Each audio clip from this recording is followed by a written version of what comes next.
घर वालों को शुद्ध भोजन करने मिल जाए तो कम से कम उसका असर कई दिन तक के रहेगा। और सारे समय यदि वो अशुद्ध भोजन कराएगी, और जब अशुद्ध भोजन कराएगी और घर वालों का मन अशुद्ध रहेगा, फिर सारे दिन परेशान रहेगी, ये मेरी बात नहीं मानता, ये मंदिर नहीं जाता, ये पूजा नहीं करता, ये अभिषेक नहीं करता, ये काम नहीं करता। अब जैसा खिलाओगे वैसे काम तो करेगा। शुद्ध खिलाओगे तो शुद्ध काम करेगा, अशुद्ध खिलाओगे तो अशुद्ध काम करेगा। इसलिए हर अष्टमी और चौदस को महिलाओं को घर में शुद्ध भोजन बनाना चाहिए और उसे नियम से खाना चाहिए। या तो एक टाइम सारे घर से कहो आज अष्टमी है, आज एक ही टाइम भोजन मिलेगा, चलो शाम को आपको दूध मिल जाएगा, काजू किशमिश मिल जाएगी, मगर भोजन नहीं मिलेगा। या तो ये व्यवस्था हो जाए, ये नहीं हो सकती है तो चलो 2 टाइम से ज्यादा नहीं खाना, आज अष्टमी है और शुद्ध भोजन खाना। और जो बचा हुआ मसाला है, जो बचा हुआ आपका शुद्ध मसाला है सब, वो थोड़े दिन और काम आएगा तो और लो, हर्रा लगे ना फिटकरी और रंग चोखा हो जाए। बस थोड़ी सी मेहनत करने वाली बात है कि तैयारी करना पड़ेगा। 3 दिन तक की तैयारी जो रहेगी वो मसाला 3 दिन, अष्टमी को शुद्ध मिला, वही मसाला आपको दूसरे दिन काम आया, उस दिन भी शुद्ध मिला, तीसरे दिन काम आया, उस दिन भी शुद्ध मिला। आप देखना आपके परिवार वालों के भाव कितने अच्छे हो जाएंगे शुद्ध भोजन करने के बाद। अपने आप ही कहेंगे कि आज बहुत अच्छा लग रहा है, आज माला फेरने में मन लगा, आज पूजा करने में मन लगा, आज हमें स्वाध्याय करने में मन लगा। अपने आप ही गुस्सा भी नहीं आएगा, मन शांत रहेगा। तो इसीलिए शुद्ध भोजन कम से कम सप्ताह में 1 दिन तो करना ही चाहिए। और आदत रहेगी, आपको शुद्ध भोजन करने की आदत रहेगी तो आपके गांव में कभी भी साधु आ जाएं, आपको आदत है, फटाफट आप तैयारी करोगे और महाराज को पड़गा लोगे और उन्हें आहार करवा दोगे। और यदि आपको आदत नहीं है शुद्ध भोजन करने की तो आपके यहाँ जब कोई साधु आएंगे तो 100 बहाने बनाओगे। अरे बच्चे को स्कूल जाना है ना, अरे इनको यहाँ जाना है ना, अरे उनको वैसा करना है ना, क्या करे चौका, क्योंकि आपको आदत नहीं है, आपको डर लग रहा है चौका लगाने में, और आपको शुद्ध भोजन बनाने की आदत है तो आप फटाफट चौका लगाओगे और ऐसे पुण्य के काम करते रहोगे तो जीवन में पुण्य बढ़ेगा, और पुण्य बढ़ेगा तो सुख बढ़ेगा।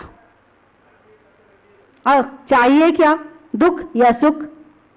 सुख चाहिए ना, तो रास्ता बता रही हूं, मान लो ना मेरी बात।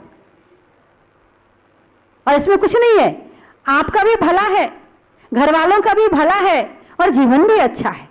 कम से कम एक नियम तो ले लो कि सप्ताह में 1 दिन शुद्ध भोजन करेंगे। ज्यादा दिन का मत लो, 1 साल का ले लो, ज्यादा दिन का मत लो। ले रही है? चलो बहन जी के लिए एक बार जोरदार ताली बजा के स्वागत करो। इन्होंने नियम लिया है कि 1 साल तक शुद्ध भोजन बनाएंगे। और शुद्ध जो चौका लगता है जैसे, हाँ भाई लोग नियम ले लें कि हम भाई लोग नियम ले लें कि हम 1 साल तक शुद्ध भोजन करेंगे। तो महिलाओं को अपने आप बनाना पड़ेगा, क्योंकि पता है बनाना मुझे ही है और तुम्हारे लिए तो बनाती है। यदि तुम ना रहो घर में तो ये अच्छे से भोजन भी नहीं बनाती हैं। और आप नियम ले लोगे कि हम सप्ताह में 1 दिन शुद्ध भोजन करेंगे, अपने आप घर में चौका लग जाएगा। जिसके घर में त्यागी उसका भी बड़ा नाम है, चौका खुद लगाते औरों का क्या काम है। कहते हैं ना, ये भजन सुना है ना आपने, कि जिसके घर में, और आपको कभी प्रतिमा लेना हो, आपको कभी मोक्ष मार्ग में आगे बढ़ना हो, और हर सप्ताह यदि आपको इस तरह की आदत होगी तो आप प्रतिमा भी ले सकते हैं। और आपको आदत नहीं होगी तो आप जीवन में कभी धर्म के मार्ग में आगे बढ़ ही नहीं सकते हैं, क्योंकि हमारे भोजन से ही धर्म की शुरुआत होती है। जिसकी रसोई में धर्म है उसके घर में धर्म है, और जिसकी रसोई में धर्म नहीं है उसके घर में धर्म है ही नहीं है। और 3 दिन की अशुद्धि के समय महिलाओं को भोजन नहीं बनाना चाहिए, अपने घर में पति और बच्चों को भोजन नहीं कराना चाहिए, भाव खराब हो जाते हैं। और सारी अशुद्धि, घर में बच्चे भोजन करेंगे अशुद्ध मां के हाथ का, और मंदिर आएंगे मंदिर अशुद्ध हो जाएगा, घर की मंदिर की जिनवाणी छुएंगे, सब छुएंगे, पाप आपको लगेगा। इसीलिए अशुद्धि में भोजन नहीं बनाना चाहिए और सप्ताह में 1 दिन शुद्ध भोजन कराना चाहिए। तो इस तरह से यदि आपने ये नियम लिया है, हाँ धुले कपड़े से बनाइए, और बस मसाला आपका मर्यादा का हो जाएगा। घर में आपकी चक्की होगी, नहीं हो आपके घर में चक्की मंगाओ, अपने घर की चक्की का आटा खाओ, है ना। इस तरह से आपके घर में यदि बोरिंग का पानी है तो वो यूज करो उस दिन, नहीं है चलो नल का कर लो, पास पास है वहां से ले आओ, नहीं है तो नल का कर लो, लेकिन उस दिन शुद्ध भोजन बना के खाओ। हाँ, उस दिन आप देखना आपका मन खूब अच्छा लगेगा। भाई साहब आप भी नियम ले लो एक बार। क्या बात है, क्या बात है, कह रहे हम तो शुद्धि करते हैं, एक बार ताली बजा के स्वागत करो। क्या बात है, बहुत बढ़िया। तो इस तरह से जीवन में यदि हमने शुद्ध भोजन किया तो हमारा मन शुद्ध होगा, हमारा जीवन शुद्ध होगा, धर्म में स्थिरता आएगी और हमारा जीवन अच्छा बनेगा। बोलिए 24 भगवान की। सबको बहुत बहुत मंगल आशीर्वाद। 14 राज उतंग नभ, लोक पुरुष संठान, तामे जीव अनादित, भरमत है बिन ज्ञान। ये लाइनें आपने पढ़ी तो हैं मगर इसके अंदर नहीं गए आप। मैं पढ़ते हैं, इसके अंदर घुसो, बहुत कुछ मिलेगा इसके अंदर। 14 राजु उतंग नभ, 14 राजु ऊंचा, नभ आकाश में, लोक पुरुष संठान, जैसे एक व्यक्ति को कमर में हाथ रख के दोनों पैर फैला के खड़ा कर दिया जाए, तीनों लोकों का आकार ऐसा है।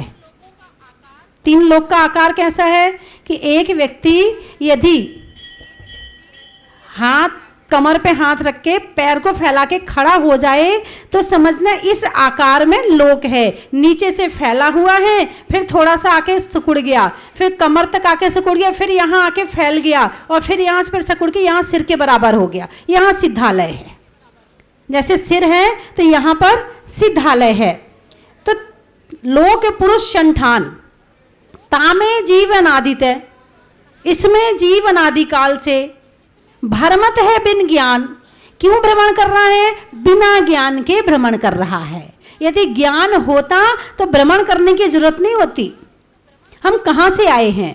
आया कहाँ से कहाँ है जाना, आया कहाँ से कहाँ है जाना, ढूंढ ले ठिकाना चेतन, ढूंढ ले ठिकाना, ढूंढ ले ठिकाना चेतन।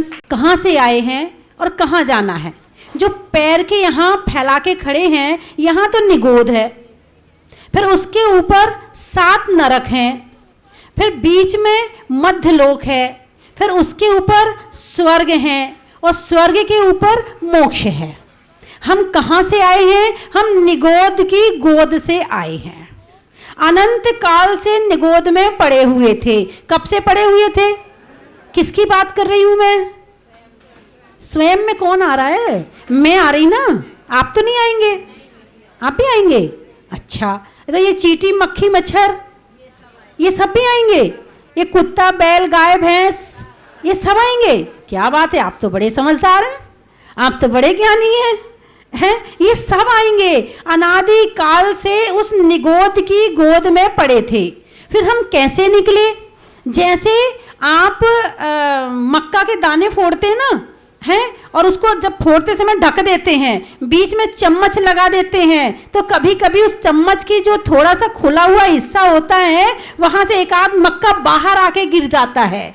तो हम भी उस निगोद से कैसे निकले हैं? ऐसे ही उचट के निकले हैं, क्योंकि वहां पुरुषार्थ तो है नहीं, वहां पुण्य करने की शक्ति तो है नहीं, वहां माला फेरने की शक्ति तो है नहीं। फिर वहां से बाहर कैसे निकले? तो हम काल लब्धि के द्वारा और उचट के बाहर आ गए। बाहर आए, कभी 1 इंद्री बने, कभी 2 इंद्री बने, कभी 3 इंद्री बने, कभी 4 इंद्री बने, कभी 5 इंद्री बने, कभी नरक में चले गए, फिर कभी कुत्ता बन गए, कभी बिल्ली बन गए, कभी भैंस बन गए, कभी चींटी बन गए। कौन? किसी और की बात नहीं कर रही, हम सबकी बात चल रही है। हम सारी गतियों में घूम के आ चुके हैं। ऐसी कोई गति नहीं है जहां हम नहीं गए हैं। और जब बड़ा पुण्य का उदय आया, बड़ा पुण्य का उदय आया, तब ये मनुष्य पर्याय मिली है। उसमें भी जैन कुल मिल गया, उसमें भी आंगो पांग शरीर मिल गया, उसमें भी बुद्धि सब बढ़िया मिल गई, उसमें भी कुछ देने लायक बन गए, उसमें भी कुछ करने लायक बन गए। इतना सब कुछ मिल गया बड़े पुण्य के उदय से। महान पुण्य का चाहिए इतने यहां तक पहुंचने के लिए। शायद आप लोग नहीं समझेंगे इस बात को।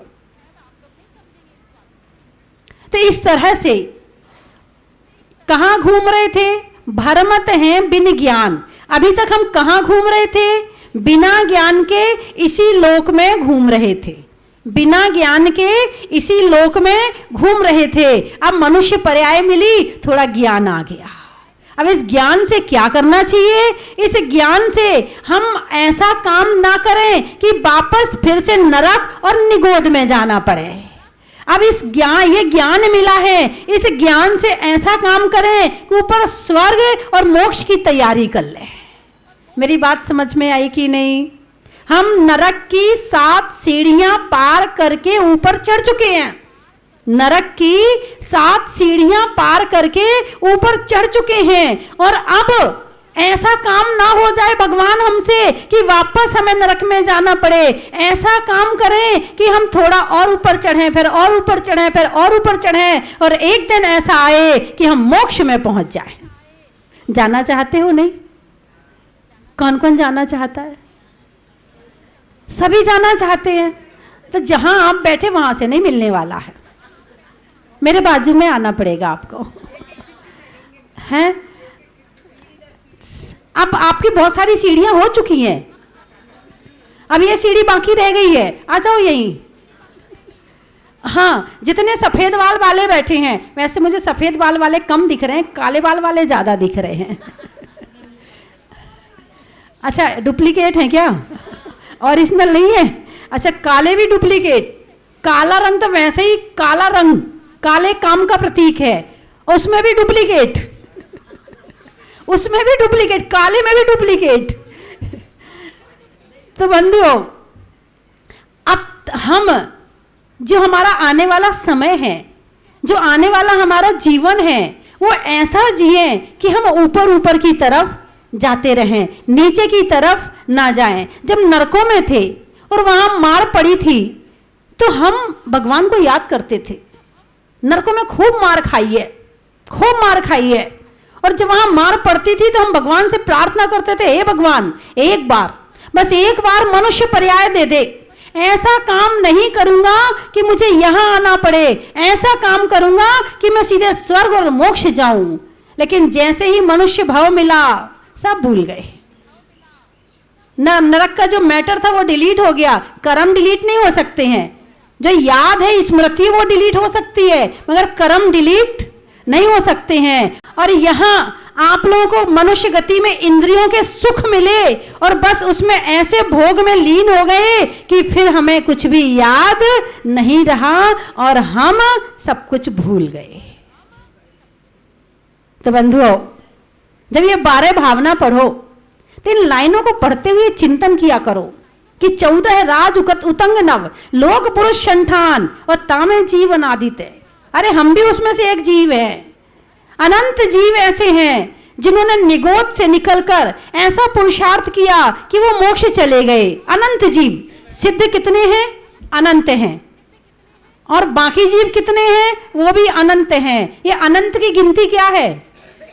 जिसका कोई अंत नहीं उसे कहते हैं अनंत। जिसका कोई ना मध्य होता है, ना शुरू होता है, ना अंत होता है, उसे कहते हैं अनंत। इतने जीव सिद्ध बन चुके हैं, अनंतानंत सिद्ध बन चुके हैं और अनंतानंत यहां भ्रमण कर रहे हैं।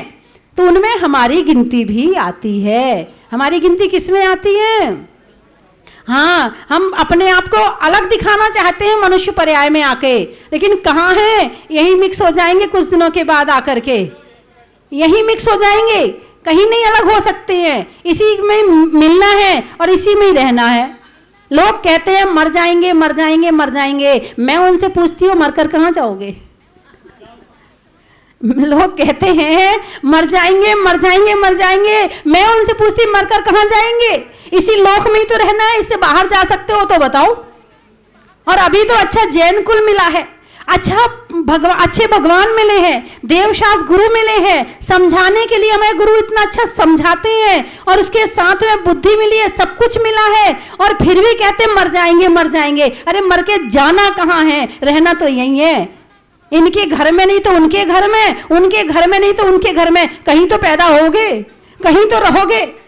दुख मिले हैं, अरे जो यहां मिले वही काट लो, और यहां काटने से डरोगे, मरने की भावना बनाओगे, आने वाले समय में और दुख मिलेगा, वहां से कहां भागोगे।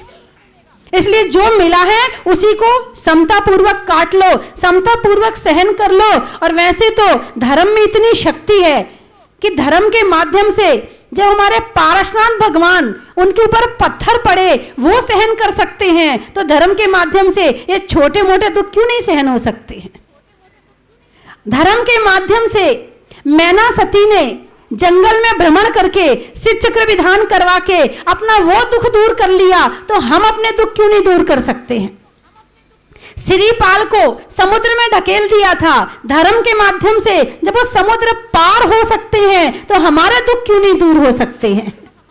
और सबसे बड़ी बात, हम दुख को भगाना चाहते हैं, दुख को भगाना चाहते हैं, कर्म है तो वो भागेगा नहीं। शांति से उसको बिठाओ, चल मैं भी यही हूं, तू भी यही है, मैं भी रह रही हूं, तू भी रह। अब घुटने में दर्द है, खूब इलाज करवाते ठीक नहीं हुआ, तो चल भाई तू भी रह और मैं भी रहूं।